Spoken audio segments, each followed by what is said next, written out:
Isso. Uma delas era conseguir sentir cheiro eletrônico. É isso?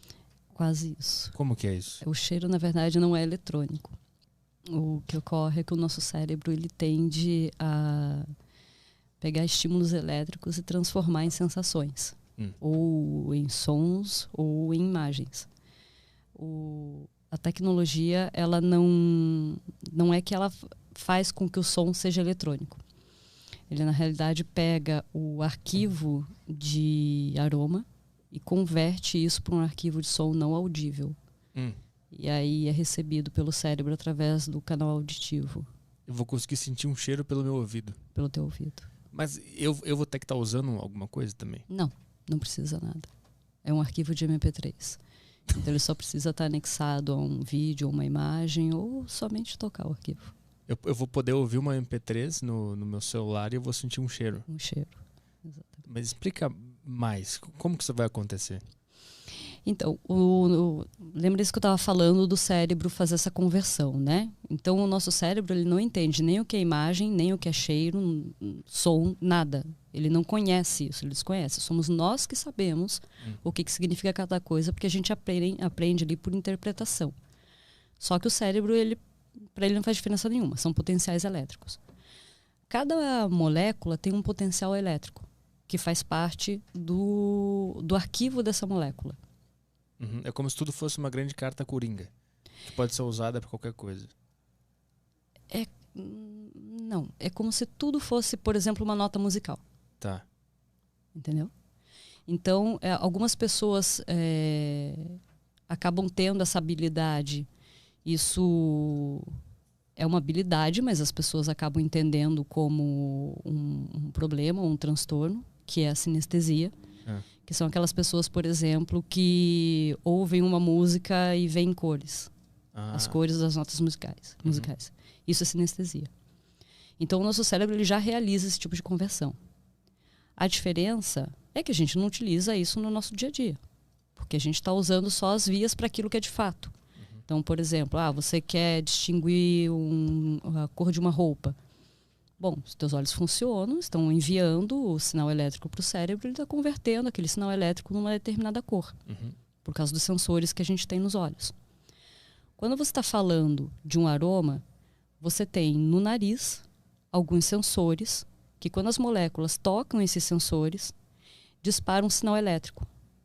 Esse sinal elétrico é interpretado pelo cérebro como um determinado cheiro. Então, por exemplo, você aprende, quando é criança, que o cheiro A é cheiro de chocolate. E para você é um cheiro de chocolate. Você aprendeu o que é isso. Toda vez que você sentir aquele cheiro, é um cheiro de chocolate. Então é por associação. Mas a associação é um potencial elétrico. O que a gente faz é só pegar o potencial elétrico e enviar, sem precisar da molécula. Então é como se a gente pegasse um atalho. Mas tu vai ter que criar um som específico para tu conseguir ativar isso no ser criado humano? Um arquivo específico, sim. Por exemplo, o cheiro que é mais próximo ali, né, que a tecnologia ainda está em desenvolvimento, mas que já tem a percepção de um cheiro mais floral, é uma média de 4.000 frequências eletrônicas que formam aquele cheiro. E aquilo tudo é compactado, então ele é gravado em camadas. Todas essas camadas são sobrepostas e daí elas são fundidas.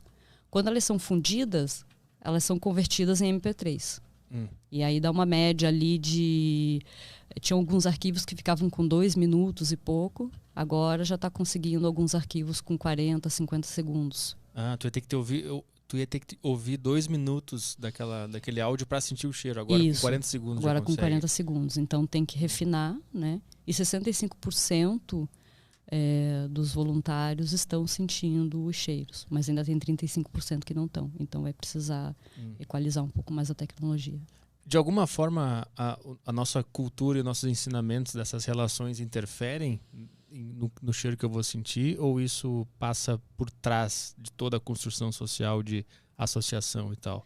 Ele interfere no aspecto assim, a nossa sensação de cheiro ela é muito ligada a momentos da nossa vida. Então, por exemplo, quando você era criança, você comia bolinho de banana e sentia aquele cheiro. Então você sempre vai associar o bolinho de banana. E às vezes o cheiro é um cheiro de baunilha, mas está associado ao bolinho de banana. Então muitas vezes quando você sentir o cheiro, você vai pensar, o cheirinho do bolinho de banana. Então por isso que é refinar cada vez mais a técnica. A técnica ela vai ser lançada com algumas fragrâncias, mas ela passa ainda por um processo longo de evolução até que todos os cheiros estejam mapeados ali. E consiga fazer, daí passar por trás mesmo. Sim. A experiência da pessoa, a experiência pessoal dela é considerada nos testes e no desenvolvimento dessa tecnologia? Não. Só fatores ambientais e genéticos. Ambientais é o que especificamente? Por exemplo, pessoas que vivem em regiões mais quentes, elas têm tendência a sentir o cheiro de uma maneira diferente do que pessoas que vivem em regiões mais frias. Então isso interfere. Tem que dividir o grupo, então. Isso. Mas isso interfere no que diz respeito a aroma. No que diz respeito ao potencial elétrico, não. O potencial elétrico ele sempre vai ser o mesmo, independentemente do indivíduo. A questão é que, como a pessoa que, por exemplo, mora numa região mais quente, ela é mais suscetível a determinados aromas, porque existe ali uma evaporação maior desse cheiro específico, então acaba acontecendo que tem se percebido que algumas pessoas têm um pouco mais de sensibilidade, então sentem mais forte o cheiro, enquanto outras demoram um pouquinho mais para sentir. E isso vai precisar ser calibrado. Outro fator que deu para perceber que também influencia é a faixa etária. Também influencia na percepção. Por quê? As pessoas mais velhas têm essa capacidade mais afetada ou ao contrário, elas sentem mais cheiro? Depende do cheiro. Cheiros que são mais voltados a amadeirados ou almiscarados, e cheiros também mais relacionados, por exemplo, a temperos, especiarias, pessoas mais velhas sentem mais. Interessante. E os cheiros que são mais adocicados e mais florais, pessoas mais novas sentem mais. Então tá dando para perceber que tem uma diferença aí. Qual é a projeção que tu faz para essa tecnologia? É que vai ter um site de uma comida lá, eu vou baixar uma MP3 daquela comida para sentir o cheiro? Você não vai precisar baixar. Sim, vou dar um play lá no vai site. Vai só dar um play, direto, claro. Exatamente. Esse é o que tu vislumbra? Isso. Qual é o objetivo final? O objetivo final é esse. Exatamente. No iFood eu vou poder sentir o cheirinho também do negócio? Sentir o cheiro, ou quando você vai assistir um filme no cinema, além de você poder usar o óculos 3D, você também tem acesso a determinados cheiros ambientais naquele filme. Cara, e eu vou poder mandar um cheiro para um amigo meu? Vai poder mandar um Vou cheiro. Vou poder mandar. Cuidado com a sacanagem. Poder vai. Se estivesse falando no WhatsApp. Mas é que a captura desse cheiro, o que acontece? A primeira etapa, ela está no processo do sistema de conversão do aroma para o arquivo. Sim. Aí, depois que isso estiver lançado, a gente passa para a etapa de criar um gadget capaz de fazer a captação desse cheiro em um determinado ambiente. Então, por exemplo, você está na cozinha fazendo uma comida. É que uma pessoa sinta o cheiro. Aí você consegue fazer a captura. Mas já de começo ainda não. De começo não vai dar para você passar o cheiro do peixe podre, alguma coisa assim. Do banheiro. Tem que ser só os criadores mesmo do cheiro. Mas como é que se decodifica um cheiro do chocolate, por exemplo? Como é que tu faz para transformar isso em dados, em informação? É utilizado alguns aparelhos, que daí eu não posso falar os aparelhos, porque aí eu entrego um pouquinho do segredo industrial aí da coisa. Tipo a fórmula da Coca-Cola, não pode falar. Tem algumas coisinhas que não dá para falar, mas tem 2 aparelhos que são utilizados, que são aparelhos que existem já, não foram aparelhos criados para isso.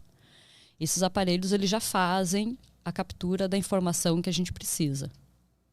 Então, a partir dessa captura é que daí tem uma equação.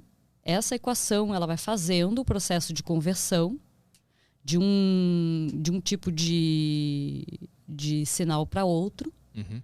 E é ali que a gente chega no MP3. Então, só para você ter uma ideia, e para o pessoal que está ouvindo ter uma ideia, a gente passa por Weber, a gente passa por Gauss. Então, a gente vai passando na fórmula por várias conversões até chegar numa conversão que permita que a gente mescle acabe conseguindo fazer isso, de colocar em camada e prensar essas camadas, para ficar tudo mescladinho, o sabor ficar mesclado. Então é mais ou menos, para dar para entender bem um exemplo, sabe quando tá gravando uma música que daí tem os canais de acordo com cada instrumento e depois é pego esse arranjo e é feito toda a edição? É isso que é feito. Faz uma mixagem daquele É feita uma mixagem, exatamente. Então é mais ou menos como se a gente tivesse uma orquestra com vários instrumentos diferentes e esses instrumentos tocando ao mesmo tempo é que fazem com que tenha um resultado. Mas é como se essa orquestra já tá lá no Chocolate e a gente só descobriu ela. Ela já tá lá, Isso exatamente. que é a loucura do negócio. Ela já tá lá, a função no nosso cérebro também já existe, tá tudo lá. É mais ou menos, não querendo colocar nesse nível, porque eu acho muito mais fantástico o que eu vou usar como exemplo, mas é mais ou menos a luz. A energia elétrica, ela sempre existiu. Só foi achado um jeito de dominar ela. É basicamente só isso. Tem um software e um equipamento que como é que tu faz? Tu bota perto do cheiro e ele converte numa equação. Ele descobre a equação daquilo ali. Não, o arquivo que vem do equipamento, então é um arquivo que faz a análise do material, seja, por exemplo, assim, um bolo de cenoura. Então faz a análise daquilo, as informações que estão ali, daí é que elas são colocadas no sistema que vai fazer essa conversão. Esse sistema é que é o SENS. O SENS é esse sistema, que é o que vai fazer todo o processo de conversão para transformar aquela informação inicial, que é uma informação que a gente já tem no mercado, já existe, só que daí a gente pega aquela informação e faz ela se transformar num arquivo MP3 não audível. E esse arquivo ele abre igual um guarda-chuva no cérebro. Então é bem interessante porque o nosso cérebro, quando entra uma informação, ele joga para todos os lados. Dependendo se é uma informação nova, ele vai jogar para ver quais são as áreas que vão fazer a transcrição dessa informação e vão também decodificar essa informação. Nesse caso, como entra pelo canal auditivo, o centro auditivo do cérebro sabe que ali ele não vai conseguir descompactar, porque não deu resultado. O nosso cérebro ele trabalha com 2 mais 2 é 4, então ele trabalha com resultado. Então, descompactou o arquivo, não deu resultado, ele segue para outra área. E é aí que ele tem que chegar no centro olfativo, porque daí lá no centro olfativo, a cadeia de frequências que está dentro desse pacotinho é como se fosse um zip. A cadeia de frequências que está dentro desse pacotinho, ela abre lá. E daí lá você... é tal coisa. Cara, ele tenta primeiro só usar a audição mesmo. E quando ele vê que não tem como parar por ali, ele vai tentar outro lugar. Porque é a via de entrada, né? A gente está usando a via de entrada, o canal auditivo, né? Então, a primeira coisa, o nosso cérebro, o software do nosso cérebro é feito para primeiro abrir os arquivos relacionados à via de entrada. Sim. Depois é que ele vai procurar outro lugar.